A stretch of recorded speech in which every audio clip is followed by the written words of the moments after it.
โย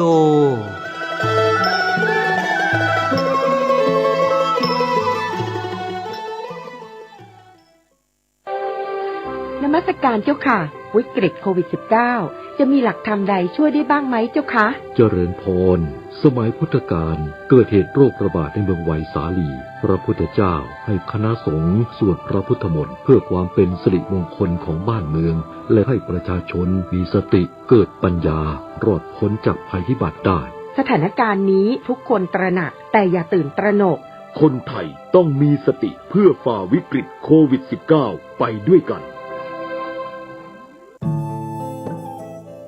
ท่านกำลังติดตามรับฟังสถานีวิทยุกระจายเสียงพระพุทธศาสนาแห่งชาติและสังคมคลื่นเพื่อการศึกษาพระพุทธศาสนาและวัฒนธรรมระบบ FM 104.5 เมกะเฮิรตซ์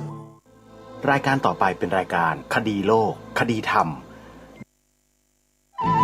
ที่จบไปแล้วนั้นเป็นรายการคดีโลกคดีธรรม